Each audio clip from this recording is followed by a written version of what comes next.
Estamos aqui hoje recebendo o nosso conselheiro federal de farmácia, doutor Altamiro José dos Santos, representante da Bahia no plenário do Conselho Federal, para tratar de um assunto de suma importância para a categoria farmacêutica. Nós vamos saber do nosso conselheiro federal os projetos de lei da categoria farmacêutica que transitam no Congresso Nacional. Como é que andam esses projetos de lei lá, quais são as perspectivas de aprovação, quais são as lutas que precisarão serem travadas pela categoria para que a gente possa aprová-los nesse processo.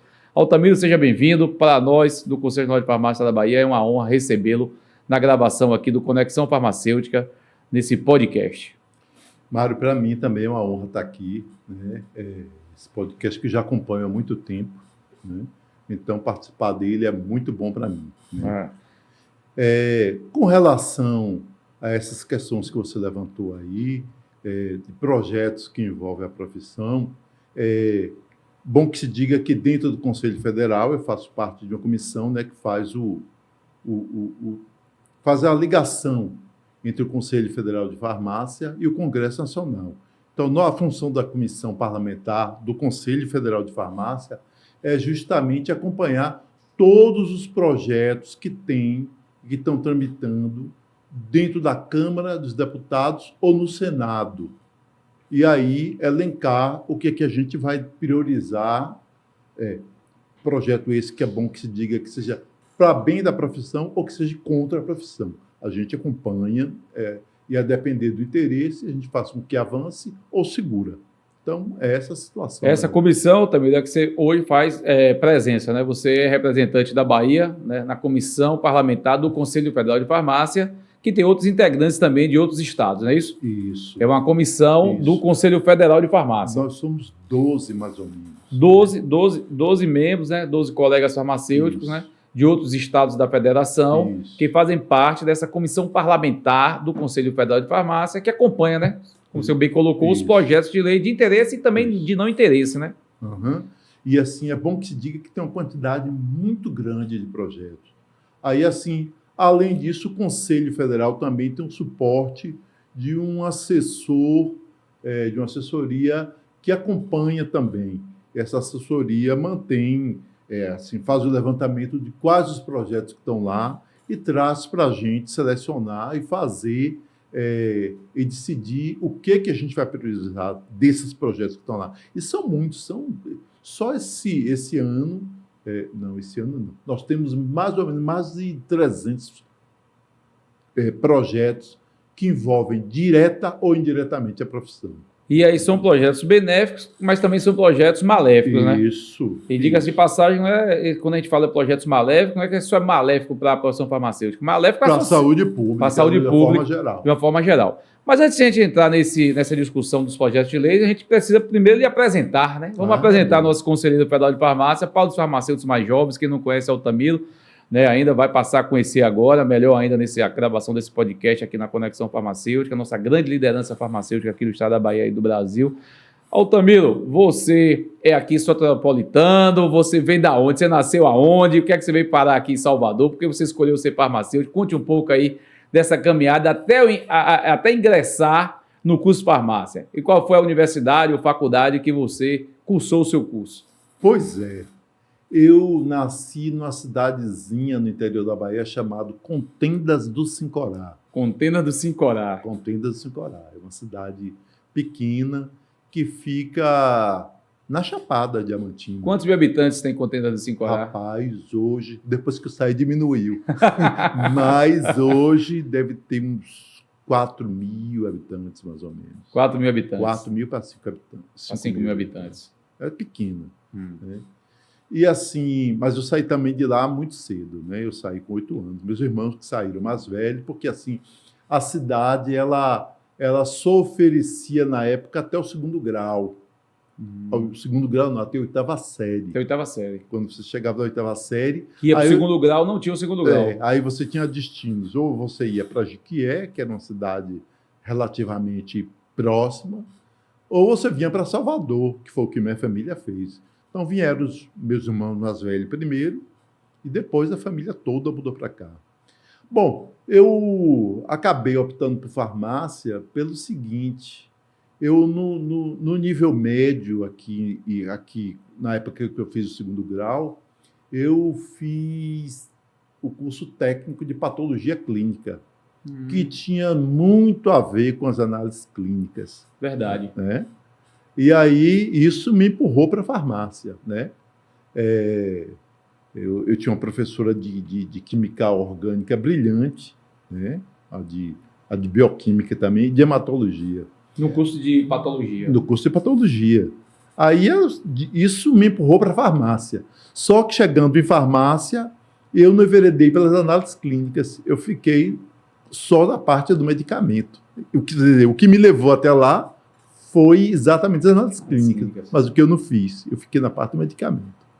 Né? E aí você fez cursou na Universidade Federal? Sim, Universidade Federal da Bahia. Uhum. Assim, e no ano que a faculdade de farmácia ela estava em expansão, ela estava, vamos dizer assim, que a faculdade era relativamente nova, né? Ela tinha uns 10 anos, mais ou menos. Quando eu cheguei nela, o prédio. O prédio, a estrutura. Isso, tinha uns 10 anos, menos de 10 anos. E aí, assim, ela não estava, por exemplo, ela tinha uma capacidade maior de absorver mais estudantes. Então, assim, se aumentou um pouco o número de vagas, né? Então, eu cheguei no momento de expansão da faculdade, o que foi bom. E que foi outra mesmo. E o que é que levou aí no curso de farmácia? Você terminou, de certa forma, militando dentro da política estudantil, né? Eu sei que você assumiu o diretório acadêmico, né? O Ferreira Gomes. Quais foram as lutas que, naquela época, vocês já travaram ali na Universidade Federal da Bahia, no curso de farmácia? Porque eu sei que foram várias, né? Isso. Bom, na verdade, essa parte também começa no segundo grau. Eu participei, engraçado até, estudei no João Florencio, e não é uma época que a organização estudantil não era estimulada pelos diretores, muito pelo contrário, eles não queriam. E eu participei de uma luta pela reorganização do Grêmio estudantil lá do João Florencio, que foi a escola onde estudei no segundo grau. Só que não teve êxito. Mais tarde, Orlando Silva, que foi ministro dos esportes, é quem reabre esse Grêmio do João Florencio. Aí eu passei no vestibular, né, cheguei na faculdade de farmácia, e a faculdade de farmácia, ela assim, sempre foi muito politizada. Né? Você chega lá na faculdade, do lado do diretório acadêmico, tem lá uma grande placa retratando a luta que os estudantes desempenharam para conseguir aquele prédio. Né? Então você chega, você lê aquilo, você já vem de uma realidade onde você tentou abrir um grêmio livre, como se chamava na época. Então, aquela situação tinha também dentro da faculdade de farmácia, porque é o seguinte, a faculdade ela foi fruto de uma greve 10 anos antes de eu chegar lá. E a greve foi tão forte que tudo que eles pediram, eles conseguiram, né? Então tinha assim... A greve dos estudantes e professores? Dos estudantes. Na época do Luiz Caetano de Alice Portugal. Então eles conseguiram o prédio e eles conseguiram uma indústria de medicamentos. Uma indústria de medicamentos, porque a greve foi forte. Então tudo que eles pediram, o Ministério da Educação liberou. E assim, por exemplo, eu soube que os professores, na hora de elaborar a lista do que precisava, se precisava de uma estufa, se precisasse de 2 estufas, eles pediam 4, achando que só vinha 2. Aí chegavam as 4 estufas lá, entendeu? Então, era uma indústria de porte que a faculdade de farmácia tinha e que essa indústria nunca funcionou. Então, isso me incomodava também. Nunca funcionou. Até porque eu sempre gostei muito, apesar da Bahia não produzir medicamento, eu sempre gostei muito de estudar a indústria farmacêutica e assim, a rede os laboratórios oficiais, que compõem, cada estado tem um, né? O nosso, na época, ainda era o antigo Bahia Farma, que produzia alguma coisa, né? E aí você vê, né? A Universidade Federal ela teve essa possibilidade de a gente ter colocado aquela indústria farmacêutica naquela época. Isso. Por algum motivo. E de abastecer a própria universidade. Por algum motivo não foi implementado. Hoje a gente tem, né? Poderíamos estar formando profissionais já capacitados naquela época, para hoje o Estado ter aí uma quantidade de. Poderíamos ser um polo da indústria farmacêutica. O que não aconteceu, como tem aqui no Nordeste, por exemplo, Recife. Tem lá um polo de indústria farmacêutica. E a Bahia acabou ficando de fora também, né? Porque a exceção. O pessoal ia fazer o estágio no Lafep, né? Isso. Tinha que ir para Pernambuco. Para Pernambuco quem escolhia fazer ou para o Rio. Ou para o Rio. Os estágios eram feitos fora da Bahia. Quem optava por trabalhar em indústria. Isso. Então, assim, me incomodava ver aquilo parado. E assim... E tinha um potencial, né? Porque aquilo podia abastecer, se abastecesse a Universidade Federal da Bahia, já era um grande, né? Produzindo detergente para o Hospital das Clínicas, ou para a universidade toda, ou medicamentos para o hospital também, né? Soro fisiológico, isso. Hipoclorito, enfim. Tinha todo um potencial. E acabou, a gente brincava na época dizendo que só o doutor Ferrugem e a doutora Oxidação é quem trabalhava nas máquinas. Aí, assim, isso me levou ao movimento, e aí, daí, foi uma série de atividades que eu participei, né? E aí você presidiu o diretório acadêmico? Presidiu o diretório acadêmico. Eu integrei também uma comissão do DCE, quando o DCE perdeu a diretoria, eu participei de uma comissão, que era 4 pessoas, que fez a gestão do DCE até a eleição seguinte. Eu participei também do colégio eleitoral na época, na condição de membro, vamos dizer assim, dessa comissão pró-gestora do DCE. Eu participei do colégio eleitoral que elegeu a professora Eliane Azevedo. Era um momento que a Universidade Federal da Bahia também tinha uma situação difícil, porque tinha eleito a reitora mais votada e o Ministério da Educação indicou o terceiro o penúltimo, que teve a votação ínfima. Então, isso criou uma situação na universidade, na época, muito complicada. Eu estava nessa comissão e, quando teve colégio eleitoral, eu participei da votação que reconduziu a mais votada à reitoria da UFBA. Isso foi também bom. E aí você termina finalizando o curso de farmácia e cai logo na direção do Sindicato dos Farmacêuticos aqui do estado da Bahia, ou ainda não? Não, eu passei mais ou menos um ano fora. 1 ou 2 anos fora. Aí fui para dentro do sindicato, né? Eu presidi o sindicato, e o sindicato ele tem assim algumas peculiaridades, porque assim, dinheiro para você fazer um bom trabalho é pouco, né? Assim, para você, por exemplo, a classe ela não era imensa como ela é hoje. Então, assim, dava para a gente fazer o jornal e mandar pelo correio para a casa de todos os farmacêuticos na época. E mesmo você fazendo isso com o sindicato, você tinha dificuldades, porque você acabava gastando muito com correio, né? Funcionários, mas o sindicato teve vida. Teve vida, muitos ganhos aqui para a categoria farmacêutica baiana. Isso, Eu me recordo das viagens que você fazia para o interior do estado para unificar a categoria, para discutir a questão das farmácias clandestinas, irregulares. Que era um problema nesse período aí.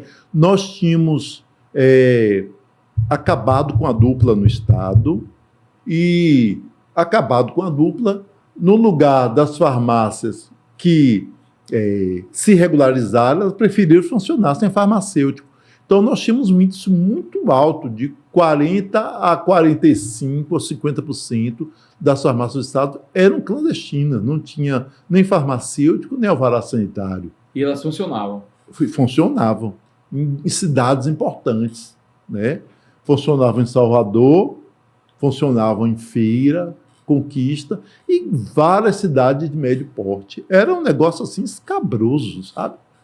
E já nessa época aí, a gente começou a fazer um trabalho junto com o Ministério Público e fomos mapeando primeiro qual era a situação e depois, quando cheguei ao Conselho, aí a gente efetivamente pegou o Ministério Público e nós fizemos várias ações aqui no Estado. Intensificou bastante aquelas ações, né? Isso. Eu me lembro, você sempre relatava algo em torno de 2.000 farmácias clandestinas irregulares, né? Tinha no Estado, aproximadamente. Isso, era uma quantidade grande. Uma cidade como, por exemplo, Itamaraju, tinha 42 farmácias, 2 regularizadas e 40 funcionando sem alvará sanitário. E as 40 que funcionavam sem alvará sanitário ainda fazia gozação com os 2 que estavam regularizados, dizendo que não tinha sentido eles continuarem com aquilo. Imagine que situação caótica foi enfrentada ali naquele E momento. assim, você tinha isso na Bahia inteira.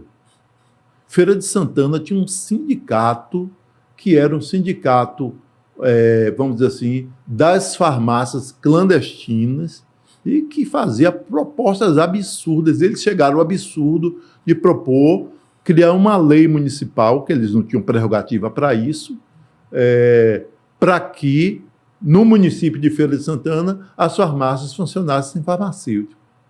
O enfrentamento foi grande naquela época. Imenso, imenso. Foi uma batalha assim. Para você ter uma ideia, nós trouxemos, na época, o presidente do Conselho Federal em Feira, e era um senhor que você conheceu também, o Jaldo, que já era bem idoso. Então, ele se disse sair de Brasília, pegar 2 horas do aeroporto, chegar em Feira. Tivemos a reunião com o prefeito, né? Tivemos a reunião com quem a gente podia ter lá. Mas, mesmo assim, eles aprovaram a lei e a gente teve que ir brigar na justiça e brigar na opinião pública e derrotamos a proposta. Porque, assim, eles sabiam também que só a Câmara dos Deputados, o Congresso Nacional, melhor dizendo, que é Câmara ou Senado, é quem pode legislar sobre profissão. Câmara de Vereadores não pode. Disso eles sabiam. Eu sabia, eles que tinham assessoria não iam saber disso, mas mesmo assim fizeram. Aí foi bom porque chegou uma juíza de outro estado, nós procuramos ela, e ela simplesmente o seguinte, deu para a Vigilância Sanitária um período de 1 semana para fechar todas as irregularidades, as farmácias irregulares do município. Eles fecharam, demorava um tempo, abriam de novo. Acho que essa prática, infelizmente, ainda continua no Estado, né? A gente faz ação conjunto com Vigilância, Ministério Público, agora com a Polícia Civil, interdita, fecha, aí na outra semana já abrem. Mas tem que continuar, né? Mário, só para você ter uma ideia, depois que fizemos, que a Anvisa passou a trabalhar com o delegado da Polícia Federal, nós fizemos 10 ações em Feira de Santana. Aí foi que melhorou um pouquinho. Aquelas ações eu me lembro muito bem, com o delegado da Polícia Federal, com a Anvisa aqui no Estado. Isso. Foram muitas ações que vocês fizeram. Só em Feira foram 10. Imagine. Só em Feira foram 10. Ações. Isso. De interdição, de fechamento de indústria clandestina, de tudo. farmácia clandestina irregular. Fizemos no estado todo, mas em Feira foram 10. Paz. As coisas... Mas hoje a Feira já está... Hoje... A quantidade ainda tem, mas não é tão... não é mais daquela aquela forma. coisa de mais de 60 irregulares. Não. Hoje naquela faixa... Não, eles têm se regularizado, têm contratado farmacêutico. Precisa avançar, né? Regularizar na totalidade, porque farmácia também não tem legislação, né? Então não é um comércio qualquer. Você que vai abrir uma farmácia, tem lei federal, tem resoluções do Conselho Federal de Farmácia, tem leis da Anvisa, tem resoluções do colegiado da Anvisa. Então, tem a lei 591 de 73, que já fala que a farmácia tem que ter um farmacêutico. Mais recentemente, nossa luta aí do Conselho Federal, do Conselho Regional, em 2014, a gente aprovou a 13.021, né, que transforma definitivamente farmácia em estabelecimento de saúde. Então, se você vai abrir um estabelecimento de saúde que tem normas que são já definidas pelo Congresso, leis, não tem por que você querer trabalhar de forma equivocada, né? Fora da lei, né? Eu sempre digo isso. são 4 ou 5 só leis federais, Só leis federais. fora as resoluções da Anvisa e do Conselho Federal. E do Conselho Federal. Então, você não pode dizer que eu não sabia, né? É. Aí eu abri uma farmácia que não sabia que tinha que ter o farmacêutico. Não cabe isso, né? Então, Com certeza. é isso que a gente precisa avançar aqui no Estado. Nós estamos avançando, né? É uma coisa que a gente vai construindo aí, passo a passo. Altamiro, e eu me lembro muito bem, a gente entrando nos projetos de lei, e aí você presidiu o Conselho Nacional de Farmácia da Bahia, logo em seguida, depois foi para o Conselho Federal, hoje é Conselheiro Federal de Farmácia. Nesse caminhar aí, teve um projeto que foi muito importante para a categoria farmacêutica, que era o projeto Ivan Valente. Eu queria que você falasse um pouco o tempo que durou esse projeto entrando no Congresso, até ele ser aprovado agora em 2014, que muitas vezes a gente ali na frente das instituições, a gente é cobrado, cadê a aprovação do piso, né, que você vai falar um pouco também, cadê a aprovação do farmacêutico do Sistema de Saúde? Quer dizer, isso não depende somente das entidades farmacêuticas, né? São anos e anos de luta travando dentro do Congresso Nacional. Haja visto o que aconteceu com o projeto de Ivan Valente, de farmácia estabelecimento de saúde. Quanto tempo demorou esse projeto, né, para ele ser aprovado, transitando dentro do Congresso? Veja bem, primeiro, esse projeto ele foi da senadora Marluce Pinto. E era um projeto que tirava o farmacêutico da farmácia. Era um projeto contra a gente, né? Nós chegamos a nos movimentar contra o Marluce Pinto, né? Mas, assim, estava mais restrito ao meio sindical ainda, né? A movimentação. Assim, aqui da Bahia saiu um ônibus contra o Marluce Pinto, né? Na época. Aí, depois, o que aconteceu? Você lembra quando foi esse projeto Marluce Pinto? Mário, se eu não me engano, 94 a 95, mais ou menos. 94 a 95. Aí, o que aconteceu? A Federação Nacional dos Farmacêuticos, que tinha um corpo muito bom de técnicos, Norberto Reck, o pessoal que você conhece também, Paulo Boff, né? Eles fizeram um substitutivo ao Marluce Pinto e, assim, tratando da mesma questão do Marluce Pinto, e foi apensado, entendeu? E a gente passou a trabalhar com o Marluce Pinto, com o Ivan Valente, fizemos uma campanha, e aí o Ivan Valente chegou, passou pelas comissões, passou por tudo, e chegou na presidência da mesa, e levou 20 anos aí para ser votado.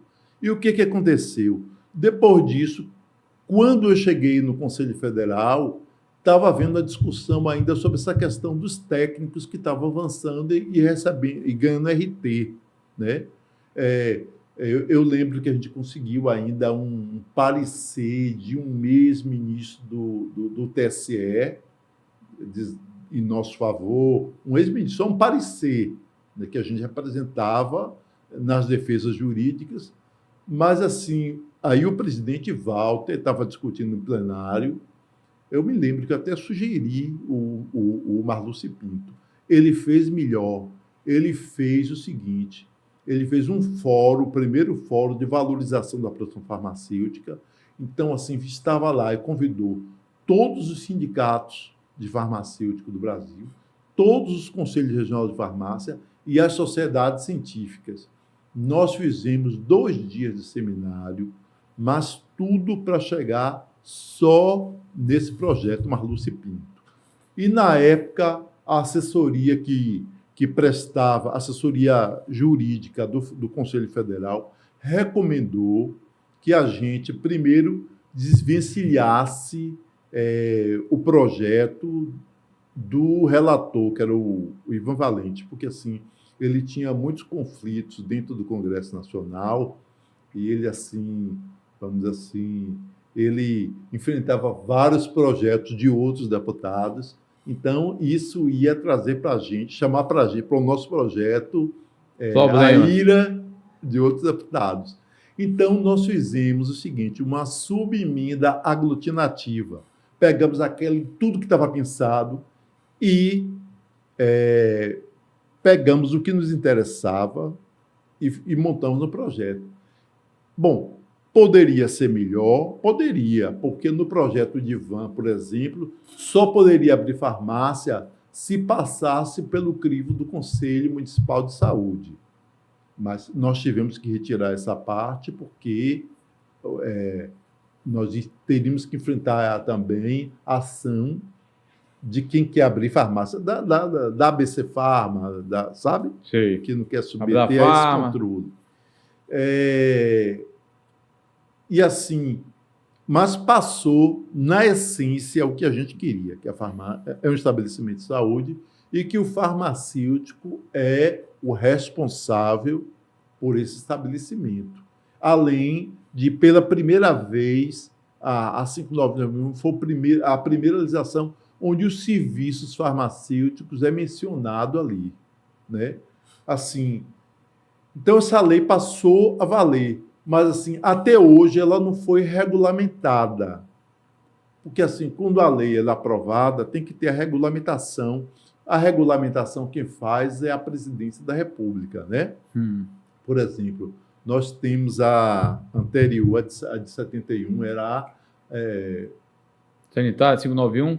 A 5991, que a regulamentação dela é o decreto 85785.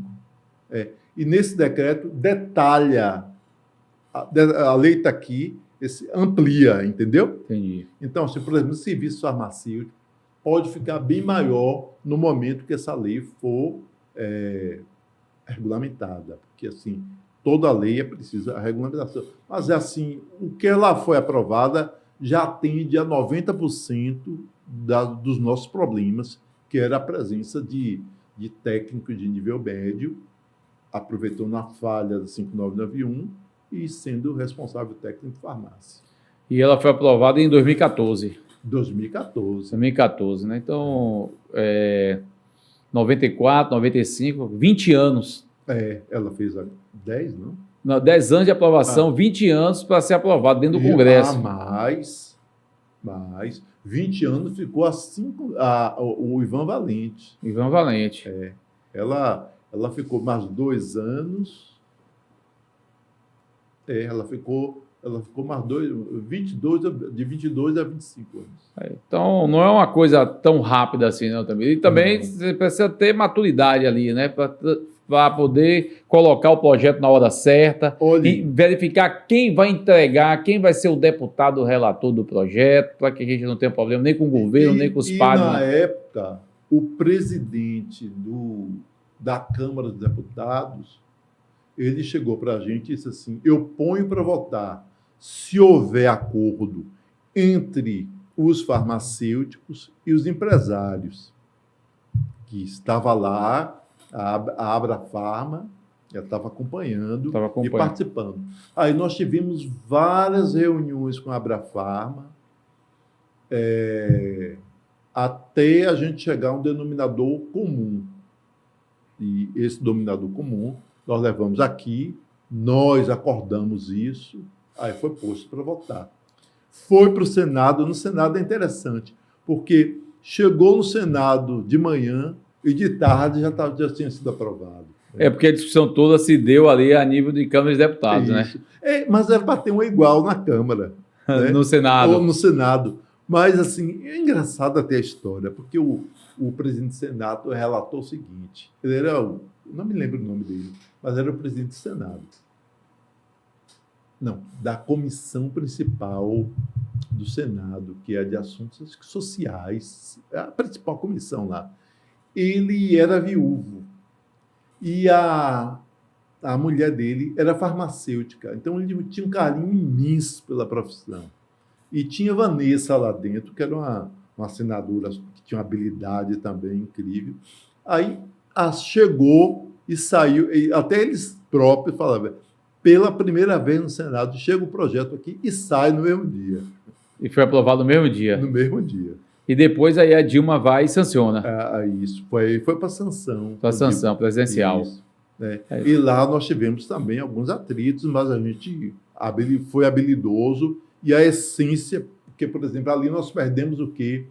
nós perdemos os dispensários que a lei acabava, né? E que é uma vergonha, né?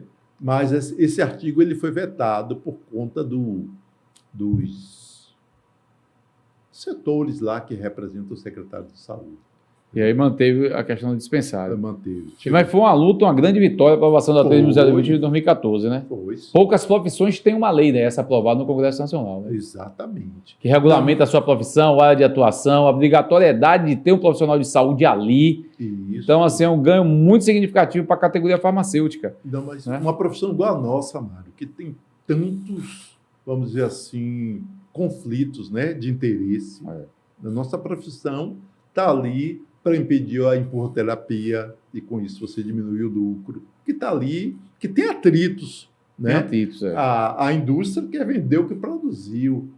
O empresário, às vezes, quer também desovar o que tem. E o farmacêutico está ali para botar o pé no freio e organizar a coisa. E organizar, com certeza. Então, o enfrentamento é grande. É um negócio difícil, né? Se aprovar a lei dessa. E hoje, Altamiro, que tem transitando no Congresso, que eu acho que inclusive você fala o nome de Orlando Silva aí, né, que teve com você no Grêmio Estudantil, lá no... Qual foi o colégio que você estudou? João Florencio Gomes. No João Florencio Gomes. O Orlando é deputado federal hoje pelo estado de São Paulo, né? E ele era o relator do projeto do farmacêutico no SUS, né? É que eu acho que é um projeto de suma importância. Para mim, um dos projetos mais importantes hoje para a categoria farmacêutica brasileira e baiana é a inserção do farmacêutico na atenção primária, né? No sistema de saúde. E já tive com você, inclusive, visitando o deputado lá em Brasília, né? Fui bem recebido por conta da amizade que você teve com ele na infância, na militância, aliás, na juventude, né? Aqui em Salvador, na Bahia, na militância aí do movimento estudantil. E o deputado se colocou favorável, né? À aprovação desse relato. Isso. E como é que anda agora esse projeto aí? Você que vem acompanhando aí na comissão parlamentar lá em Brasília. Isso, nós tivemos reunião da comissão na semana passada. Né?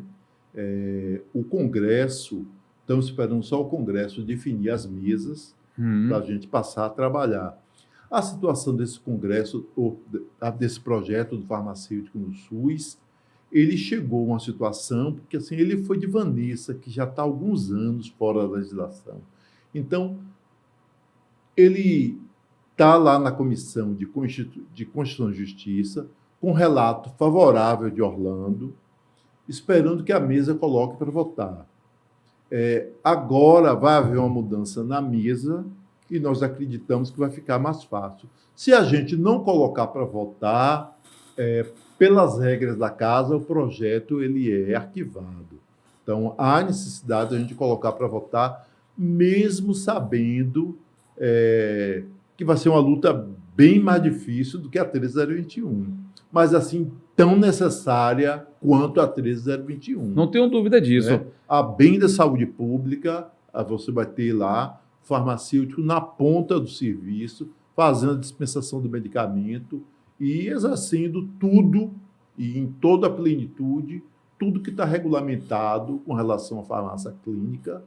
Sobretudo no sistema de saúde, Altamiro, que o projeto trata a questão do SUS. Exatamente. Eu não entendo o porquê de você não ter o farmacêutico ali na atenção primária, entendeu? Eu estou falando no SUS de uma forma geral, mas eu sempre trago para a atenção primária, que eu acho que a gente tem um papel importantíssimo ali na atenção primária, onde é feita essa dispensação desses medicamentos, né, de hipertensão, né, de diabetes, que muitas vezes não é o farmacêutico, como a gente sempre vem falando, né? Você sempre fala com bastante propriedade, alguém está recebendo para fazer esse trabalho pelo farmacêutico. Isso. Porque o medicamento não sai da caixinha e vai para o bolso do paciente. Alguém pegou esse medicamento ali, né, na farmácia e entregou para o paciente. E está ganhando salário para isso. E está ganhando para isso, que ninguém está fazendo isso de graça.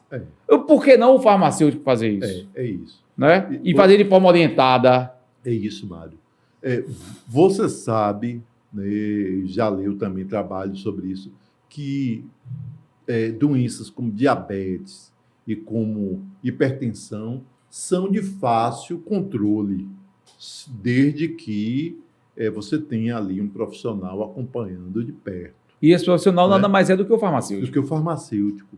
E assim, e se o farmacêutico não está ali, você tem problema de adesão ao tratamento, você tem um cúmulo uma série de problemas. Né? Da pessoa estar usando. De acondicionamento do medicamento em altas temperaturas, né? Em paredes úmidas. E o aconselhamento mesmo para o paciente, né? Do que consumir, do que não consumir. Horário, interferências medicamentosas, interferências alimentares. Né? Então, o profissional farmacêutico tem na sua expertise a possibilidade de fazer essa orientação. Então, Altamiro, você acha que esse ano a gente vota esse projeto do farmacêutico no SUS? Tem que ser votado esse ano? Eu acho que esse ano nós vamos ter que fazer duas grandes movimentações. A primeira movimentação é no sentido de que seja aprovado na Comissão de Constituição e Justiça o relato do Orlando Silva. E a segunda grande movimentação vai ser dentro da Casa Civil, no sentido de que seja Ele não vai para o Senado, não? Não, já passou pelo Senado. Ele já passou pelo Senado. Ele nasceu no Senado e veio para a Câmara. Então já está na etapa final já. Final, porque assim, ou nasce na Câmara e vai para o Senado, ou nasce no Senado e vem para a Câmara. Ele nasceu no Senado, foi da Vanessa, tu lembra? É da Vanessa Graziottini, lembro. Senadora farmacêutica para o estado do Amazonas. Amazonas, farmacêutica, né? Isso. E aí veio para a Câmara, e na Câmara está na última comissão. Passou por 4 comissões. E foi aprovado nas 4. Nas 4. Bom. Uma das quais eu achava que não passava, que era de assuntos econômicos, mas passou. Passou porque, assim, entendiam que tinha alguém que, como é que eu digo assim, que que não seria um projeto caro, mas também foi aprovado nesse percurso um ADIM dizendo que quando se cria um projeto que crie uma demanda ou que coloque um profissional, você tem que dizer de onde vêm os recursos. Entendeu? Essa é a dificuldade que vai ter, né, a gente arrumar isso. Mas a política, a gente sabe que se a gente conseguir fazer a pressão certa, envolver... E até porque, Altamiro, como você bem colocou, tem alguém que está recebendo para fazer essa dispensação. Não entendo como onerar de uma forma em que o Estado não absorva, ter recurso do Ministério da Saúde para que os municípios possam contratar farmacêuticos e colocar na equipe multidisciplinar mínima. Né? E porque em 94 nós ficamos de fora do PSF, né? Programa de Saúde da Família, isso foi um grande prejuízo para a categoria farmacêutica. E agora é a hora de a gente fazer essa correção, porque nós temos farmacêuticos suficientes no Brasil, nós temos quase 400 mil farmacêuticos, nós temos a possibilidade de melhorar a qualidade de vida da população brasileira, com o farmacêutico, como você bem colocou, fazendo dispensação, acompanhamento farmacoterapêutico ali na atenção primária, nos PSF, nas unidades de saúde da família, né? Nos hospitais abaixo de 50 leitos, que essa é uma outra questão também, né? Uma outra discussão que não faz sentido você não ter a obrigatoriedade de um profissional farmacêutico nessas unidades hospitalares. Né? Então quer dizer que abaixo de 50 leitos você pode tomar medicamento de qualquer forma. E acima de 51 leitos, não. Aí tem que ter o farmacêutico. São coisas realmente que acontecem... Que é difícil entender. Que é difícil de nós entendermos. Então é isso.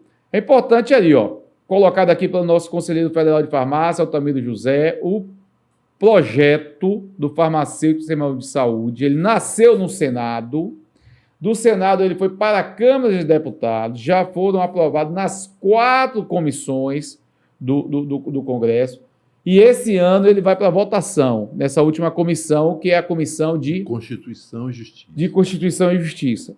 Nós vamos precisar de você, nós vamos precisar do estudante de farmácia, nós vamos precisar dos farmacêuticos na movimentação, cobrar dos deputados federais que vocês votaram que aprove o nosso projeto lá em Brasília, no Congresso Nacional. Podemos até fazer mais, Mário. Pegar a relação dos deputados que compõem a Comissão de Constituição e Justiça, que seja da Bahia e que não seja da Bahia, e entupir a caixa de e-mails deles com solicitação dos farmacêuticos. Com certeza, acho que vocês lá no Conselho Federal de Farmácia passarão essa orientação para os demais regionais. Nós vamos identificar aqui no estado da Bahia quem são os deputados federais que fazem parte dessa comissão. Vamos fazer, inclusive, visitas. Nós vamos lá nos gabinetes, como a gente sempre faz quando a gente vai a Brasília. Né? A 3021 mostrou isso, né? Nós caminhamos um bocado de quase 10 ônibus aqui no estado da Bahia, de estudante, farmacêutico, que tivemos nos gabinetes lá visitando os deputados. Eu acho baianos e não baianos. Baianos e não baianos. Eu acho que realmente nós traremos uma sobrevida para a profissão farmacêutica aí, com certeza, de muitas e muitas décadas, com exceção dele, do Sistema de Saúde, e melhoraremos muito o índice de saúde da atenção primária do Brasil com a presença do farmacêutico ali.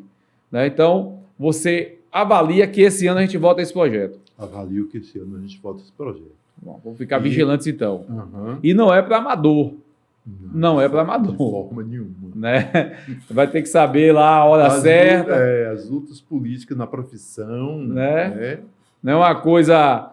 Né, você bem colocou, não, também. Então, na 13.021 de 2014, não dava para deixar o Ivan Valente, né? Porque ele era muito brigão. Isso. Brigava com todo mundo. Você briga com todo mundo, eu não vou aprovar seu projeto. Você bota um projeto lá, todo mundo briga com ele também. Briga com ele e a gente não iria aprovar o nosso projeto. Então, são essas coisas que a categoria precisa entender. Como transitar dentro do Congresso Nacional, né? E o piso? Como é que anda o piso?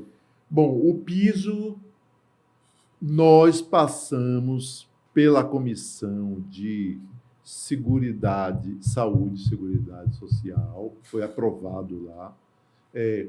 Está na Comissão de Trabalho, né? E nessa Comissão de Trabalho, vamos ver também aí, porque assim, o Congresso Nacional mudou a legislatura, né? E mudou também o presidente da casa. E de 2 em 2 anos muda toda a composição. Quem era presidente estava com tal força, tal partido, tal deputado, e às vezes seguram um projeto nosso, às vezes entra outro que é mais simpático, entendeu? Entendi. Então, assim, a Câmara está nessa fase dessa rearrumação, de definir quais são os presidentes das comissões e quem são os deputados que vão integrar essas comissões. Não, ainda não foram nomeados. Ainda não foram nomeados. Então, assim, está na Comissão de Trabalho, ele tem relato também, chegou a ser lido o relato, né, mas ainda não saiu da Comissão de Trabalho. Ele é uma luta que vai demorar um pouco, né? Ela não, você sabe que são quatro comissões dentro da Câmara dos Deputados. Se for aprovado nas 4, não precisar ir para o plenário, aí ela vai direta para o Senado. E no Senado transita também em 4 comissões ou mais. Se alguém quiser pedir que vá para outra, vai. E aí, se for sancionado no Senado, vai para a presidência da República. Eu acho que a gente é uma luta muito grande, essa questão do piso. Eu acho que todas as profissões regulamentadas no Brasil deveriam ter um piso aprovado no Congresso, sobretudo no serviço público. Né? Mário, o que a gente tem encontrado no interior? É um absurdo o que a gente encontra. Né? Os editais com concurso de R$1.000, R$1.100, R$1.200, R$1.300. Né? Menor que um salário mínimo. Salários que estão na contramão das responsabilidades que do farmacêutico e a gente fica de mãos atadas. Né? A gente tem conseguido algumas vitórias, eu e você, quando a gente vai, porque a gente vai dialogar com o gestor, com o secretário de saúde, com o secretário de administração, com o prefeito. Às vezes está atrelado ao plano de cargos e salários. Que o município não tem. Que aí fica uma situação difícil. E quando tem, está de mãos atadas, não pode. Né? É complicado, realmente. Deixar para a categoria, porque esse projeto de lei traz essa regulamentação, sobretudo no serviço público, já que aqui no estado da Bahia a gente tem uma convenção assinada, né, entre o Sicofarma e o Sindicato dos Farmacêuticos, o que já tem aí um piso estabelecido para iniciativa privada na farmácia comunitária. Aqui na Bahia nós temos isso já pacificado, isso não se discute.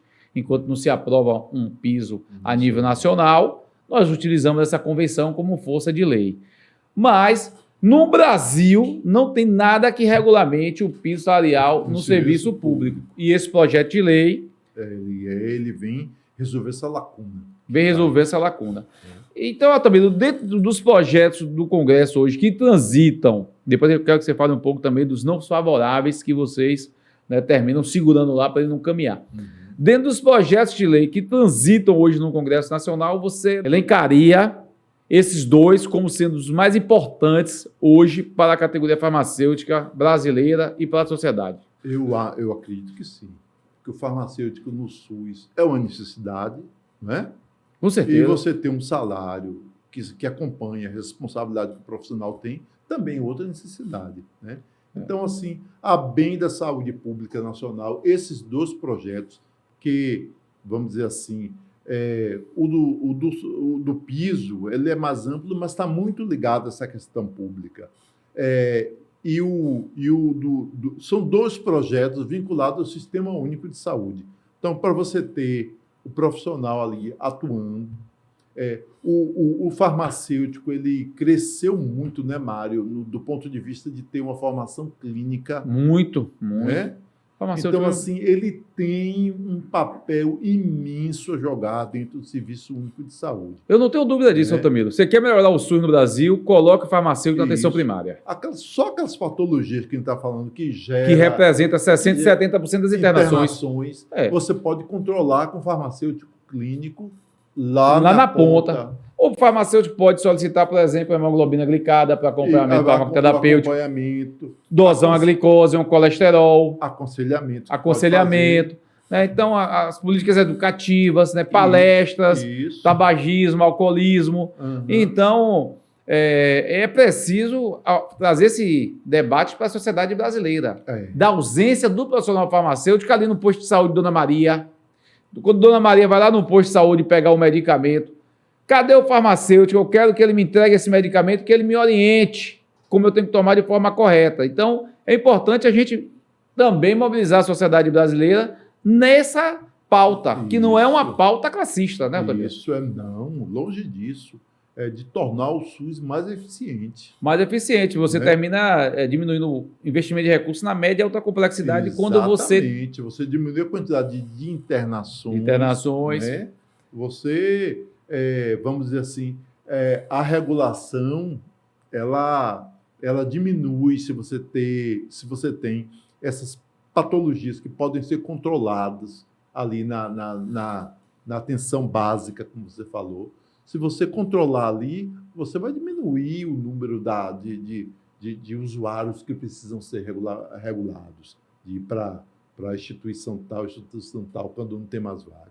É verdade. Então, e os projetos, Altamiro, que não interessa a categoria farmacêutica? Sempre eu vejo você desesperado aí, mas né, tem que movimentar, venda de medicamento em supermercado, farmacêutico remoto. Quer dizer, existe também um bocado de projetos lá que não é de interesse nenhum. Muitos também. Muitos não vão para lugar nenhum. Mas muitos nos preocupa. Esse de supermercados, vender medicamento, esse daí, eles não desistem, sabe? Eles tentam pela Câmara, a gente ganha no lugar, eles tentam por outro. Recentemente, nós tivemos dentro do Senado, né, acompanhando um outro projeto e percebemos a movimentação deles, que eles vêm fazendo trabalho junto aos senadores, no sentido de aprovar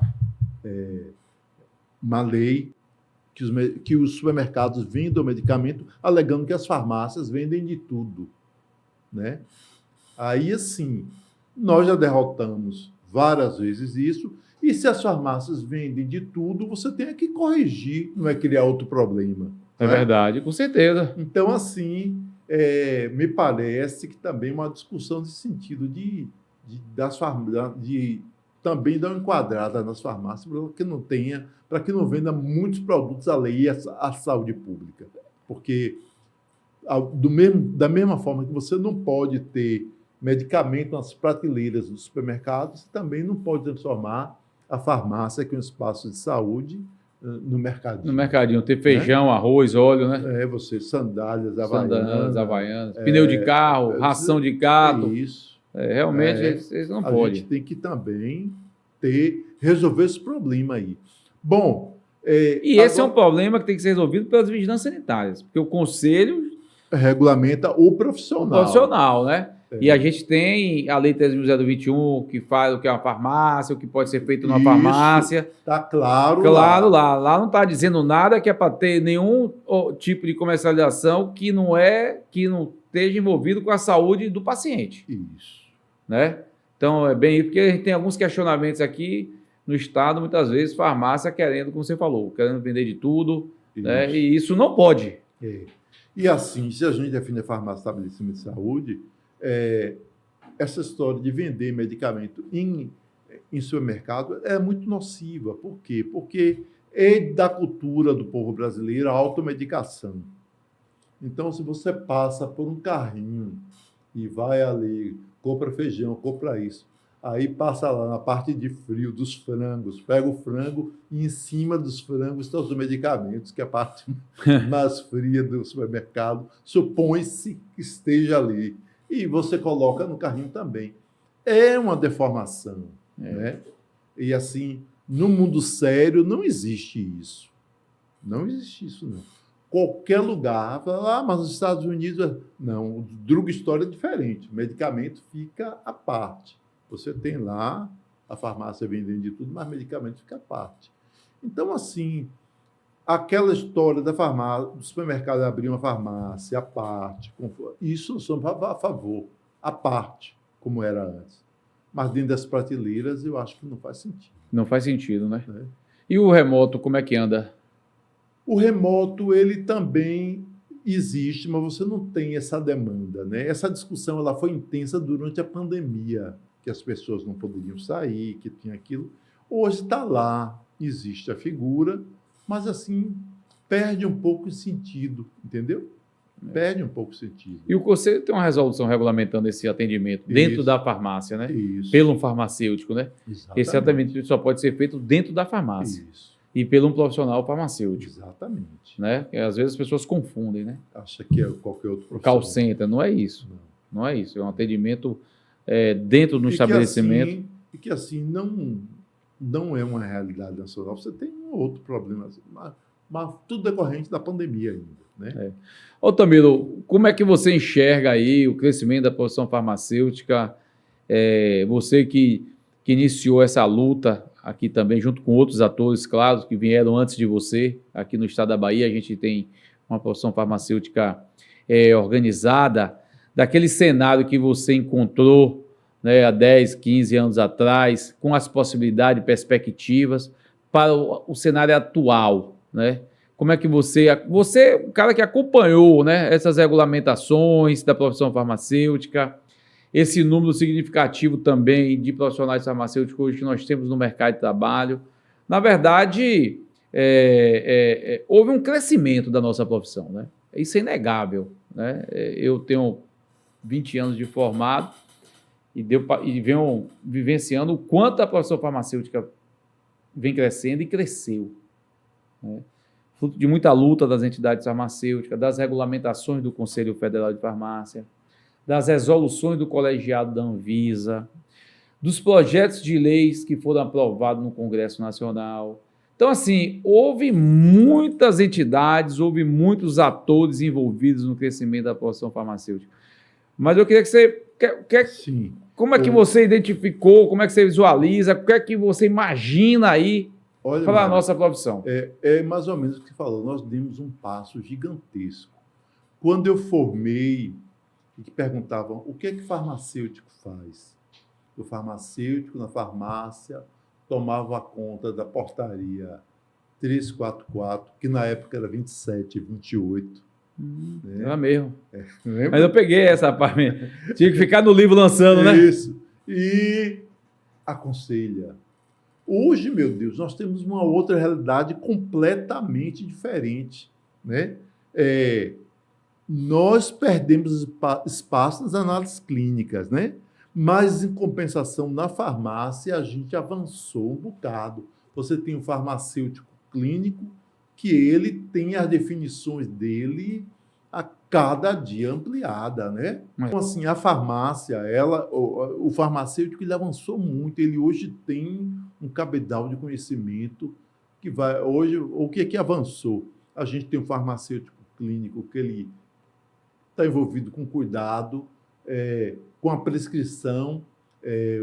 A farmacoterapia ganhou uma proporção imensa. Vacinas, ele hoje volta a recupera o espaço dele na vacina desde a 3021 e agora está ganhando formação também para isso, né? Agora, tudo isso, o que é que mudou na essência e o que é que permitiu isso tudo? Na minha opinião, os conselhos de farmácia, de algum tempo para cá, acordaram, porque assim a gente viveu um bom tempo com os conselhos sendo só conselhos cartoriais e que não tinha a visão que nós temos do papel do conselho, entendeu? Então, você tinha ali o conselho. Aquela estrutura enrijecida. Isso, só para discutir ali entre as quatro paredes, pronto. Mas a partir do momento que os conselhos partiram para a ação, para ir regularizar, para ir combater isso, combater aquilo, ir para o Congresso Nacional, a profissão, eu acredito que você pegou também ela nessa situação. Foi. E assim ela deu um salto gigantesco, não foi? Eu acho que de uma década para cá nós crescemos muito. Muito. Há 12, 13 anos para cá, uma década para cá, a inovação farmacêutica, agora recentemente regulamentou tanta coisa. Isso. É prescrição de anticoncepcional, é prescrição de medicamento tajado, é vacinas, como você colocou, é injetáveis, solicitação de exame laboratorial para acompanhamento farmacoterapêutico. E só prescrição. Até o Ministério da Saúde hoje já nos reconhece como prescritor. Como prescritor dos programas. Eu nunca imaginei farmacêutico prescrever antibiótico, meu cara. Pois é. Hoje a gente já está podendo prescrever. Exatamente. Né? Agora, assim, a formação também, a academia também teve que melhorar essa formação, né? O Conselho Federal edita as resoluções, a academia acorda e aí você tem que formar esse profissional para isso. Muitas vezes não sai, termina o conselho. É isso que eu ia dizer. Que hoje a gente está investindo muito em capacitação. Só injetáveis, que é uma coisa que, na verdade, o farmacêutico deixou de fazer, mas é inerente a ele. Né? E a gente aprendia em socorro de urgência, né? Era para aprender. Porque era uma disciplina que nem todo mundo fazia. Era optativa, socorro de urgência. Era. Então, assim, esses cursos que o Conselho Regional de Farmácia tem feito no Estado tem criado uma quantidade imensa de farmacêuticos que recuperou uma coisa pequena, mas importante, que é aplicar injeções na farmácia. Porque no que estava antes, o que existia antes, é que o farmacêutico é o RT, mas se você precisa de aplicar uma injeção, você tinha que contratar um auxiliar de enfermagem. Que era uma coisa que depunha contra a gente, né? Claro, a gente como profissional de saúde não podia. Que não precisava. E eu acho que isso aí veio resolver. Ou seja, tudo tem convergido para a clínica, as regulamentações úteis. E essa formação de farmacêutico clínico, ele é um profissional que veio, vamos dizer assim, para contribuir muito com o sistema de saúde. Porque assim, não tem mais como uma pessoa só, uma profissão só, resolver o problema da saúde do indivíduo nem do coletivo. Né? Hoje você tem equipe disciplinar. Isso. Hoje você já tem um farmacêutico inserido nos cuidados paliativos, você tem uns psicólogos aí fazendo um papel importantíssimo. Jogando papel muito importante com relação a essa questão toda de saúde mental. Né? Você tem um médico, você tem um enfermeiro, você tem um odontólogo, então não existe aquele rei, né, que eu vou resolver tudo sozinho, não. É uma equipe disciplinar e a gente precisa realmente colocar ali o farmacêutico também dentro dessa equipe, sobretudo no SUS. Então, você entende que houve um crescimento e ainda muitas possibilidades. Perfeitamente. Eu acho que a gente... tem a clínica, além da clínica, nós temos ainda outras áreas que a gente compartilha com outros profissionais e que o farmacêutico também vem ganhando destaque, né? Por exemplo, a acupuntura, a gente compartilha com diversos profissionais, a estética, né? E você tem bons farmacêuticos atuando aí também. Mas tem estética, bem colocado por você. O farmacêutico vem se destacando na estética também. Isso. Que foi regulamentado também pelo Conselho Federal, né? Isso. Então, assim, você tem o principal, que é privativo da profissão, e tem outras áreas que a gente compartilha com outros profissionais e que o farmacêutico ele vem fazendo e ocupando assim, de forma, vamos dizer assim, com muita competência, né? Estamos aqui hoje recebendo o nosso conselheiro federal de farmácia, doutor Altamiro José, essa grande liderança farmacêutica aqui do estado da Bahia e do Brasil, né, integrante da Comissão Parlamentar do Conselho Federal de Farmácia. Também eu queria que você fizesse suas considerações finais, que você deixasse uma mensagem aí para a categoria farmacêutica baiana e brasileira, sobre todas essas lutas que estão sendo travadas lá no Congresso Nacional para aprovação desses projetos de lei que você elencou aqui, que é de suma importância para a categoria farmacêutica. Bom, o que eu tenho a recomendar é o seguinte: em todas as situações, tem uma coisa que você sempre fala, que geralmente se mata 1 leão por dia, mas a profissão mata mais. Então, é um pouco isso. Nós nunca podemos ser só espectadores das lutas que está se travando em defesa da profissão.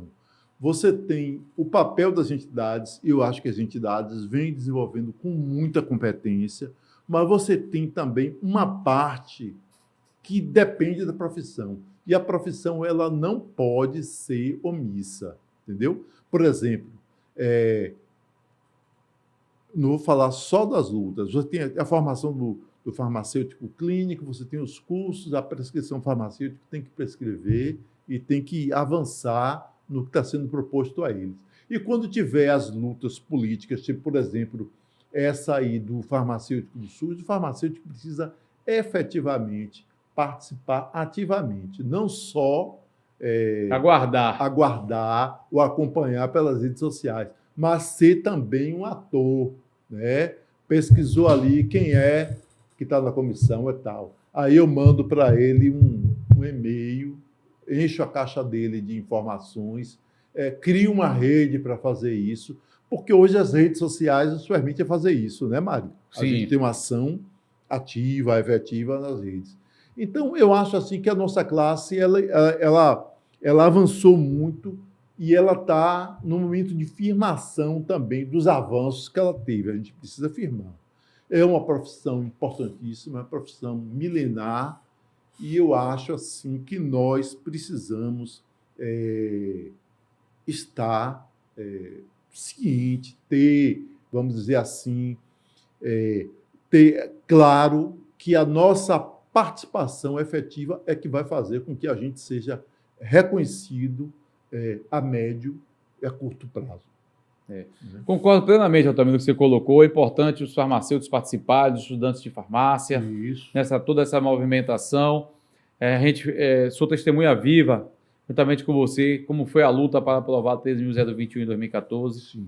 Eu fiz questão também, Altamiro, de lhe perguntar o tempo desse projeto que transitou dentro do Congresso. Você trouxe aqui dados, mais de 2 décadas, né? 22 anos. Imagine se a gente tivesse desistido, imagine se a gente desse por derrotado e não acompanhasse esse projeto.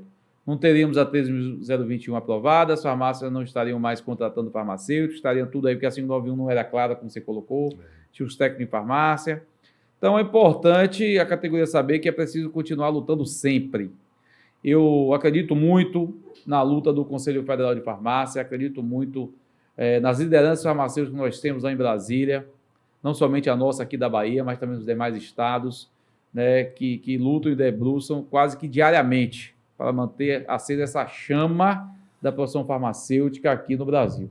Então, eu gostaria, Altamiro, em nome do Conselho Regional de Farmácia da Bahia, lhe agradecer essa oportunidade de você estar aqui conosco, esclarecer um pouco, né, para os nossos farmacêuticos, os projetos de lei que transitam no Congresso Nacional e um pouco da sua história também, um pouco da sua história também, que não contamos tudo, né, da militância aqui na profissão, aqui no estado da Bahia. Muito obrigado, Altamiro. Valeu.